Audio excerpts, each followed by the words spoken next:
नमस्कार दोस्तों, आज हम ऊर्जा से संबंधित प्रश्न हल करेंगे। तो पहले हमने वीडियो में कार्य और शक्ति से संबंधित कुछ प्रश्न हल किए थे जो एग्जामों में आए हुए थे। अब आज हम ऊर्जा से संबंधित प्रश्न जो एग्जाम में आए हुए हैं वो हल करेंगे। तो अपना पहला प्रश्न है, एक एम्पियर घंटा इनमें से किसके बराबर होता है? एक एम्पियर घंटा किसके बराबर होता है? देखो क्या दे रखा है, एक एम्पियर घंटा, एक एम्पियर हावर किसके बराबर होता है? अब ऑप्शन देखो, 6000 ampere second, 3600 coulomb, 600 coulomb, 3600 minute जो भी है। तो देखो एक एम्पियर, ऑप्शन में क्या देख रखा है, कूलाम। तो देखो आवेश क्या होता है, क्यों बराबर होता है, आई इंटू टी। आई किस में, एक एम्पियर, टी किस में, यानी एक एम्पियर आवर को हम एक एम्पियर इंटू एक घंटा भी कह सकते हैं। तो टी कितना हो गया, 60 मिनट और 60 सेकेंड, यानी एक घंटे के अंदर कितनी सेकेंड हो गई, 3600। तो क्या हो जाएगा, क्यों कितना हो जाएगा, 3600 कूलाम। तो इसका राइट आंसर क्या हो जाएगा, 3600 कूलाम के बराबर होता है एक एम्पियर आवर। अगला है, किलोवाट घंटा के समान होता है, यानी एक किलोवाट घंटा इनमें से किसके समान होता है? अब ऑप्शन में देखो वाट सेकंड या जूल में दे रखा है। तो वाट सेकंड या जूल एक ही चीज़ है, वाट सेकंड कहो चाहे जूल कहो एक ही चीज़ है। अब देखो ऑप्शन में क्या दे रखा है, किलोवाट घंटा, और यानी उत्तर किस में निकालना है, वाट सेकंड में। तो एक किलोवाट हावर किसके बराबर होता है, एक किलोवाट हावर। तो देखो इसको हम कह सकते हैं, किलोवाट की जगह हम लिख सकते हैं 1000 वाट हावर। अब इसमें ऑप्शन में वाट सेकंड दे रखा है, घंटे को सेकंड में बदलेंगे तो कितना हो जाएगा, 1000 वाट इंटू 3600 सेकंड, तो कितना हो जाएगा, 36 00 और 000, यह हो जाएगा वाट सेकंड।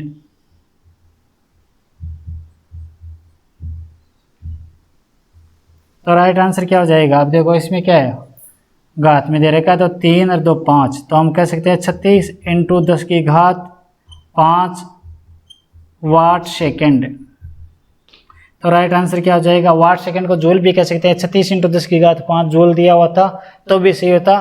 तो इसमें किसमें ए ऑप्शन हो गया सही, 36 इंटू 10 की घात 5 वाट सेकंड। अगला क्वेश्चन है, किलोवाट हावर का यूनिट है, यानी KWH किसका यूनिट है, ऊर्जा का या एनर्जी का? एनर्जी का यूनिट जो इकाई क्या है, KWH होती है। नेक्स्ट प्रश्न है, एक BOT board of trade unit निम्न में से किसके बराबर होता है?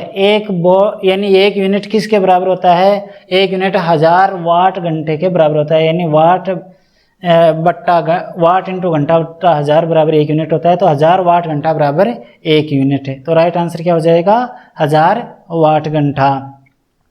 अगला क्वेश्चन है, अगर किसी बैटरी का वोल्टेज 120 वोल्ट है और चार्ज 2 कूलाम है तो स्थानांतरित ऊर्जा क्या होगी? ऑप्शन में देखो क्या दे रखा है,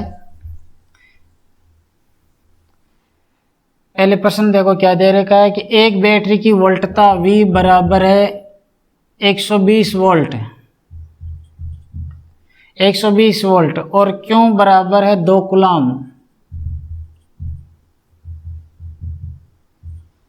2 कूलाम, तो ऊर्जा ज्ञात कीजिए। अब देखो कार्य और ऊर्जा का एक ही सूत्र बनता है। पहले हम ऊर्जा बराबर क्या होता है, देखो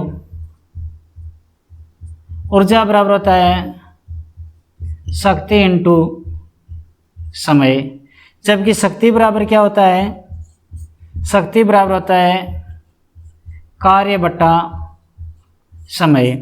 अब इस शक्ति की जगह हम कार्य बटा समय रख सकते हैं, तो ऊर्जा बराबर क्या हो जाएगा, ऊर्जा बराबर हो जाएगा शक्ति की जगह हम रख सकते हैं कार्य बटा समय और इनटू समय, समय से समय कट गया तो ऊर्जा और कार्य एक ही है, तो इसका मात्रक एक ही रहेगा ऊर्जा और कार्य का।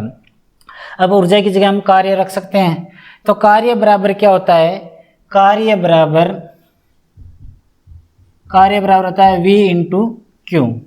तो ऊर्जा बराबर क्या हो जाएगा, यही सूत्र ऊर्जा में हो जाएगा, क्योंकि ऊर्जा बराबर कार्य एक ही चीज है, ये सूत्र के आधार पर V में समीकरण में लेते हैं तो एक इनका सूत्र बनता है समीकरण में। तो क्या हो गया, ऊर्जा बराबर हो गया V इंटू क्यू। अब प्रश्न में V का मान क्या था 120, क्यू का मान क्या है 2 कूलम, तो कितना हो गया 240। अब कार्य ऊर्जा किस में आएगा, जूल में, तो ये हो गया 240 जूल। तो राइट आंसर क्या हो गया 240 जूल। अगला प्रश्न है, यदि 120 वोल्ट का एक ईएमएफ के साथ एक परिपथ में 3 एम्पीयर की धारा बहती है तो एक स्रोत द्वारा 12 सेकंड में आपूर्ति की जाने वाली ऊर्जा क्या होगी। यही सूत्र हो गया, देखो इसी से निकालते हैं। ऊर्जा बराबर है V इंटू क्यू, जबकि क्यू बराबर होता है I इंटू टी। तो यहाँ ऊर्जा बराबर क्या हो जाएगा V इंटू क्यू की जगह हम रख सकते हैं I इंटू टी। V का मान क्या है प्रश्न के अंदर 120 वोल्ट, धारा का मान क्या है 3 एम्पियर और समय कितना है 12 सेकंड। तो कितना हो गया 120 इंटू 3 12 36 36 120 से गुणा किया तो कितना हो गया 4320 जूल। तो राइट आंसर क्या हो गया 4320 जूल, या किलो जूल में ले तो कितना हो जाएगा, इसमें किलो जूल में दे रखा है तो कितना हो जाएगा 4.32 किलो जूल। तो राइट आंसर हो जाएगा 4.32 किलो जूल, यानी सी ऑप्शन इसका सही हो जाएगा। अगला है 500 वाट का टोस्टर 30 मिनट तक चालू रखने पर उपभोग की गई ऊर्जा कितनी होगी। देखो शक्ति क्या दे रखी है, एक टोस्टर जिसकी शक्ति P बराबर दे रखा है 500 वाट, T बराबर दे रखा है, समय बराबर दे रखा है 30 मिनट या 1/2 घंटा या 0.5 घंटा।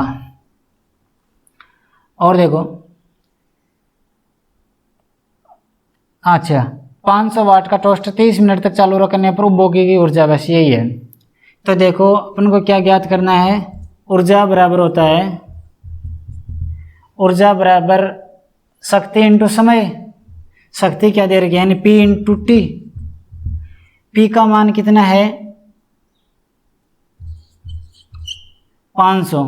अब टी समय सेकंड में रखना है, चलो इसको सेकंड में ही कर लेते हैं। तो 30 मिनट में कितने सेकंड हो जाएंगे 30 इंटू 60 बराबर कितना हो गया 1800 सेकंड, 1800 सेकंड। तो 500 इंटू 1800 कितना हो गया 18×5 = 90, 1 2 3 4 1 2 3 4, ये हो जाएगा किसमें जूल में। तो जूल ऑप्शन में क्या दे रखा है, किलो में दे रखा है ऑप्शन में, तो किलो ये हो जाएगा 900 किलो जूल, तो 900 किलो जूल। तो राइट आंसर क्या हो जाएगा डी 900 किलो जूल। अगला प्रश्न है, अगर एक 100 वाट का बल्ब 10 घंटे तक जले तो विद्युत की खपत होगी।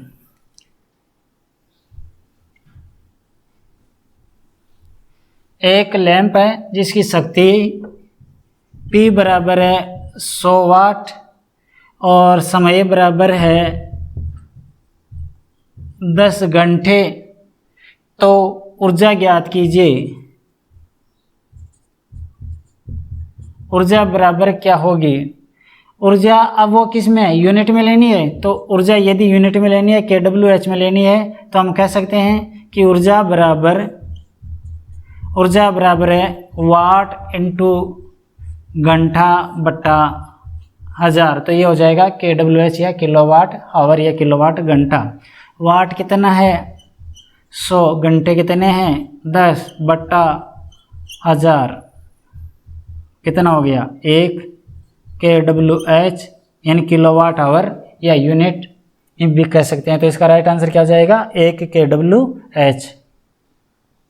अगला है 1000 वाट का हीटर 2 घंटे तक चले तो कितने यूनिट का उपभोग करेगा।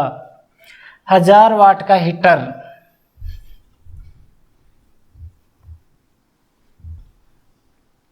देखो P बराबर कितना दे रखा है 1000 वाट, और समय क्या दे रखा है, समय दे रखा है 2 घंटे।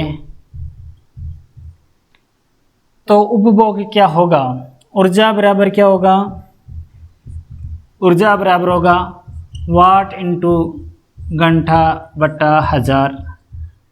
तो क्या हो जाएगा, वाट कितना है 1000, समय क्या है 2 घंटे, और बटा 1000 कितना हो गया 2 यूनिट या kWh। इसमें यूनिट में दे रखा है तो यूनिट भी हो जाएगा, यानी 2 यूनिट या 2 kWh किलोवाट आवर। अगला क्वेश्चन है 1.5 किलोवाट क्षमता के एक हीटर के विद्युत उपभोग की गणना करें जिसे 1 माह तक प्रतिदिन आधा घंटा उपयोग किया गया है। शक्ति क्या है 1.5 किलोवाट, यानी एक हीटर है जिसका मान है 1.5 किलोवाट। यह कितने समय तक प्रचलित होता है, प्रतिदिन आधा घंटा और 1 माह तक, यानी 0.5 घंटा इंटू 30 दिन। 1 माह का दे रखा है तो 30 दिन, तो कितना हो जाएगा, समय कितना हो जाएगा, 1 महीने में कितने समय चल रहा है ये, इनको दोनों को गुणा कर लो, कितना हो गया 15 घंटा, यानी आधे घंटा रोजाना चल रहा है, 30 दिन तक कितना हो जाएगा 15 घंटा। तो समय कितना हो जाएगा 1 महीने का 15 घंटा, यानी 15 घंटा तक उपभोग कर रहा है ये 1.5 किलोवाट का हीटर है। 1.5 किलोवाट को वाट में बदले तो कितना हो जाएगा 1500 वाट। तो ये हीटर का यानी शक्ति क्या है 1500 वाट। अब उपभोग यूनिट क्या होगा, ऊर्जा पूछिए, तो ऊर्जा बराबर क्या हो जाएगी वाट इंटू घंटा बटा 1000। वाट का मान क्या है 1500, समय क्या है 15 घंटे बटा 1000। 225 में 10 का भाग लगाएंगे तो 22.5 यूनिट या kWh, यूनिट भी लिख सकते हैं या kWh भी किलोवाट आवर भी लिख सकते हैं। तो 22.5 इसका राइट आंसर हो जाएगा। अगला, एक उपभोक्ता 1 महीने के लिए 24 घंटे तक लगातार प्रतिदिन 1000 वाट भार का उपभोग करता है। यदि प्रति यूनिट की दर 10 रुपये हो तो उपभोग के कुल ऊर्जा का बिल ज्ञात कीजिए। उपभोक्ता 1 महीने तक समय यानी 1 महीने तक 24 घंटे तक यानी प्रतिदिन 24 घंटे उपभोग कर रहा है, और 1 महीने तक यानी 30 दिन तक 1000 वाट। तो P बराबर क्या है 1000 वाट। समय क्या ले रहा है ये 24 घंटे और 30 दिन, यानी 24 घंटे और 30 दिन कितना हो गया 72 720 घंटे, यानी 1 महीने में कितने घंटे हो गए 720 घंटे ये उपभोग कर रहा है। तो पहले तो शक्ति ज्ञात करनी है और बाद में प्रति यूनिट दर 10 रुपये है तो उपभोग यानी जो राशि है वो ज्ञात करनी है। तो पहले हम ऊर्जा ज्ञात कर लें। पहले ऊर्जा बराबर क्या हो जाएगा वाट इंटू घंटा बटा 1000।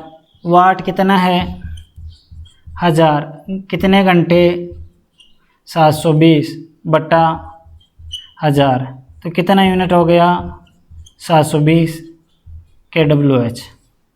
ये 1 महीने में उपभोग ऊर्जा होगी। अब 1 यूनिट की रेट 10 रुपये हैं तो 720 यूनिट की रेट क्या होगी, तो बिल या राशि हम ज्ञात करें तो राशि बराबर क्या हो जाएगी, यानी 1 यूनिट की रेट है 10 रुपये और 720 यूनिट की क्या हो जाएगी 720 इंटू 10 बराबर 7200 रुपये। तो राइट आंसर क्या हो जाएगा 7200 रुपये। अगला है 2 उपकरण एक दिन में 2.5 घंटे और 5 घंटे तक उपभोग किया जाता है और 200 वोल्ट कि डीसी आपूर्ति से जुड़ा होने पर क्रमशः 2 एम्पीयर और 0.5 एम्पीयर की धाराएं लेता है। दोनों उपकरणों द्वारा किए जाने वाले दैनिक ऊर्जा व्यय की गणना कीजिए। यानी दोनों जो उपकरण है वो एक दिन में कितना यूनिट खपत करेंगे। अब देखो, पहला जो उपकरण है वो एक दिन में 2.5 घंटे 200 वोल्ट की आपूर्ति से जुड़ा हुआ है और 2 एम्पीयर ले रहा है। तो देखो, पहले उपकरण की शक्ति क्या हो जाएगी, हम इसको P1 कह सकते हैं। P1 की शक्ति, P1 का मान यानी वोल्टेज क्या है, 200 वोल्टेज, और धारा क्या ले रहा है, 2 एम्पीयर की। तो इसकी शक्ति क्या हो जाएगी, 400 वाट। यानी पहला जो उपकरण है 200 वोल्ट पर 2 एम्पीयर की धारा ले रहा है। और ये समय कितना हो गया, T1 कह सकते हैं। ये रोजाना 2.5 घंटे प्रचलित हो रहे हैं, ये 2.5 घंटे प्रचलित हो रहे हैं। दूसरा उपकरण क्या है, इसकी शक्ति P2 कह सकते हैं। ये 200 वोल्ट और 0.5 एम्पियर, तो इसकी शक्ति कितनी हो गई, 100 वाट।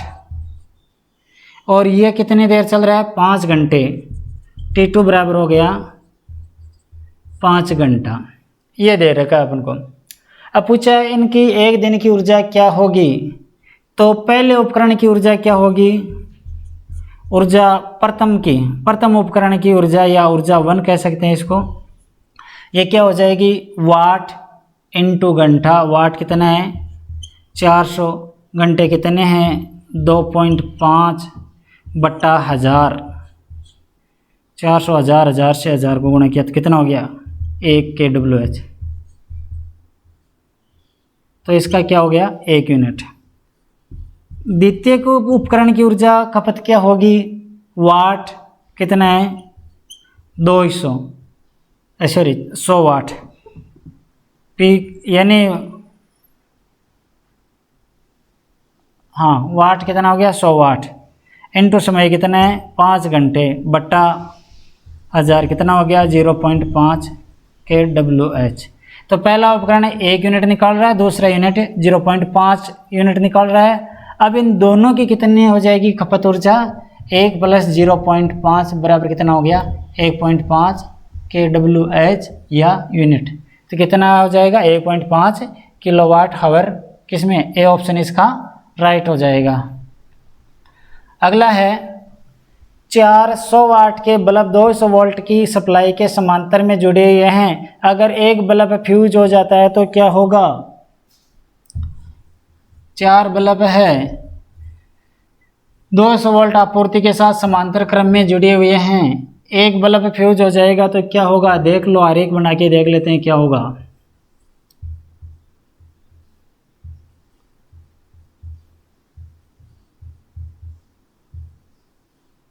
ये 4 बल्ब है, ये कह रहा है कि 200 वोल्ट आपूर्ति के समांतर क्रम में जुड़े हुए हैं। प्रत्येक बल्ब 100 वाट का है। यदि इनमें से एक लैंप फ्यूज हो जाए तो शेष 3 लैंपों पर कोई प्रभाव नहीं पड़ेगा, क्योंकि ये सप्लाई के समांतर क्रम में जुड़े हुए हैं। तो अन्य जो बल्ब शेष बल्ब है वो समान रूप से कार्य करेंगे। तो क्या होगा इसका राइट आंसर, शेष 3 बल्ब रोशनी देंगे, यानी सी ऑप्शन इसका सही होगा। अगला है 200 वोल्ट 60 वाट मान वाला एक बल्ब 200 वोल्ट 40 मान वाले बल्ब के श्रेणी में संयोजित है। यह संयोजन 220 वोल्ट आपूर्ति से संयोजित है, तो क्या होगा, किस प्रकार का बता रखा है। देखो कि एक लैंप 60 वाट 220 वोल्ट, इसके श्रेणी क्रम में दूसरा लैंप लगा हुआ है 40 वाट 220 वोल्ट। ये आरेख है, यहाँ आपूर्ति दे रखी है 220 वोल्ट। अब पूछ रहे क्या है, इस संयोजन में क्या होगा। देखो, श्रेणी क्रम में धारा का मान समान होता है, यानी इस लैंप और इस लैंप दोनों में से प्रवाहित धारा का मान समान रहेगा। जबकि वोल्टता का मान अलग अलग रहेगा और वोल्टता का मान प्रतिरोध के अनुरूप रहेगा, यानी जिसका प्रतिरोध ज़्यादा होगा उस पर ज़्यादा वोल्ट खपत रहेगा और कम है तो कम वोल्ट खपत रहेगा।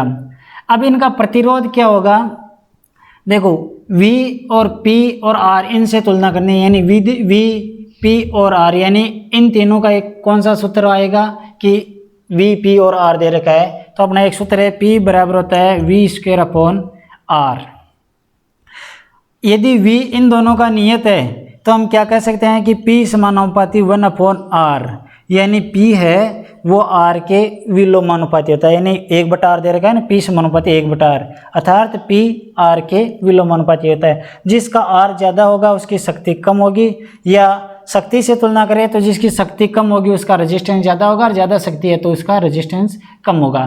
तो इसकी अपेक्षा इसका रेजिस्टेंस ज़्यादा होगा, क्योंकि इसकी वाटता कम है, वाटता कम है तो रेजिस्टेंस ज़्यादा होगा, रेजिस्टेंस ज़्यादा होगा तो वोल्ट खपत ज़्यादा होगी, क्योंकि V समानुपाती R, ओम के नियम से मिल जाएगा ये। तो रेजिस्टेंस के क्रॉस समानुपाती वोल्ट खपत होती है, तो इस पर वोल्ट खपत ज़्यादा होगी, इस पर कम होगी। जिस पर ज़्यादा वोल्ट खपत होगी वो ज़्यादा प्रकाशित होगा। तो श्रेणी क्रम में 40 वाट का लैंप ज़्यादा प्रकाशित होगा, 60 वाट की अपेक्षा 40 वाट का लैंप ज़्यादा प्रकाशित होगा। तो किस में दे रखा है, बी ऑप्शन में देखो, 40 वाट का बल्ब 60 वाट के बल्ब से ज़्यादा तीव्र प्रकाश देगा। अगला क्वेश्चन है, 240 वोल्ट लाइन पर दो 120 वोल्ट वाले बल्ब श्रेणी में जुड़े हुए हैं। एक बल्ब L1 60 वाट का, दूसरा L2 100 वाट का, तो बल्ब कैसे चमकेंगे। क्या दे रखा है, 240 वोल्ट की लाइन पर 120 वोल्ट वाले श्रेणी में जुड़े हुए, एक 60 का और एक 100 का है।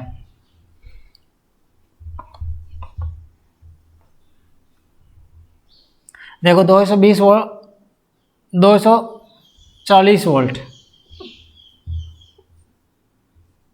240 वोल्ट है, यह है 60 वाट 120 वोल्ट, और दूसरा है 100 वाट 120 वोल्ट, यह L1 है, यह L2 है। अब पूछा है कैसे चमकेंगे।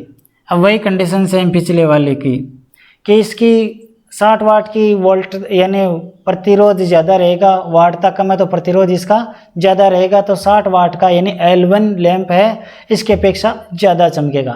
परंतु अब इसमें यह भी ध्यान रखना है कि ये 120 वोल्ट का है, ये 120 वोल्ट का है। अब इनका वोल्टता विभाजन रहेगा वो इसकी अपेक्षा इसमें ज़्यादा रहेगा, यानी इसमें निश्चित है कि 120 वोल्ट से ज़्यादा रहेगा।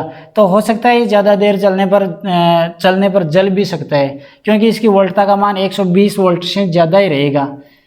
तो ऑप्शन में इसमें जलने का नहीं दे रखा है, यदि इसमें यह भी दे रखा होता है L1 जल जाएगा तो ये भी सही होता है ऑप्शन, क्योंकि इसकी वोल्टता 120 वोल्ट से ज़्यादा होगी। तो ऑप्शनों के आधार पर देखें तो इसमें यह डी ऑप्शन ही सही होगा, फिर L1 बल्ब L2 की तुलना में ज़्यादा चमकेगा।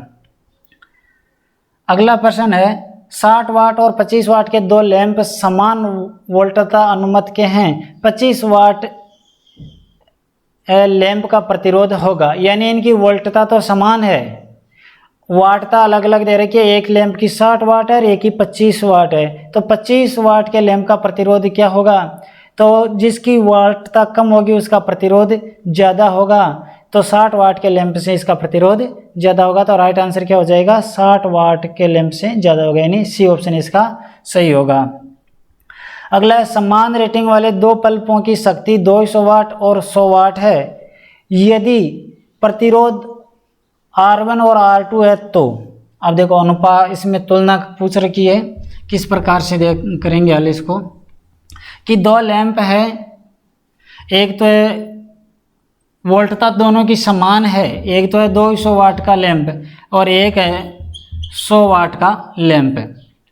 दोनों की वोल्टता समान है, प्रतिरोध पूछ रखा है, तो अभी अपने एक हल किया था PV, यानी एक तो शक्ति दे रखी हो और एक वोल्टता दे रखी हो और एक रेजिस्टेंस दे रखा हो, तो P बराबर V²/R, और इसे हम सूत्र बनाते हैं तो P समानुपाती 1/R, यानी रेजिस्टेंस प्रतिरोध पावर के विलोमानुपाती होता है, यानी शक्ति के विलोमानुपाती होता है। अब मान लो एक उदाहरण के तौर पर माने कि इसका प्रतिरोध 1 ओम है तो इसकी वार्ता इसकी अपेक्षा आधी है तो प्रतिरोध दुगुना हो जाएगा, तो इसका प्रतिरोध क्या हो जाएगा 2 ओम। यानी इसका यदि 1 ओम है तो इसका कितना हो जाएगा 2 ओम, क्योंकि वार्ता आधी है तो प्रतिरोध दुगुना हो जाएगा। अब देखो ऑप्शन में क्या दे रखा है, ये है R1 और ये है R2, यानी इसका प्रतिरोध R1 है, इसका प्रतिरोध R2 है। ऑप्शन देखो, पहला कह रखा है कि R1 और R2 बराबर है, नहीं, दोनों में अंतर है, यानी R1 यदि 1 है तो R2 2 है। दूसरे में क्या दे रखा है, R2 बराबर 2 इंटू R1, यही है ना, यानी R2 देखो यहाँ R2 का मान कितना है 2, यदि R1 को 2 से गुणा करे तो R2 के बराबर हो जाएगा क्या 2 इंटू R1 क्या है 1, तो 2 इंटू 1 बराबर 2 हो रहा है, तो ये सही है। दूसरे में तीसरे में क्या दे रखा है इसी ऑप्शन में, R2 बराबर 4R1, R2 का मान क्या है 2 और R1 को 4 से गुणा करे तो हो जाएगा क्या 4 इंटू 1, तो 4 हो रहा है, ये 2 है, तो ये भी गलत हो गया। और नेक्स्ट है R1 बराबर 4R2, ये भी गलत हो जाएगा, और 3R बराबर R2 बराबर 2R1, ये भी गलत है। तो राइट आंसर क्या है इसका, बी ऑप्शन इसका सही है, यानी R2 बराबर 2 इंटू R1, यानी R1 को 2 से गुणा करेंगे तो वो R2 के बराबर हो जाएगा। तो ये कुछ प्रश्न थे ऊर्जा से संबंधित। अब अगला वीडियो रहेगा अपना जूल के प्रभाव से संबंधित कुछ प्रश्नों का। ठीक है दोस्तों, धन्यवाद।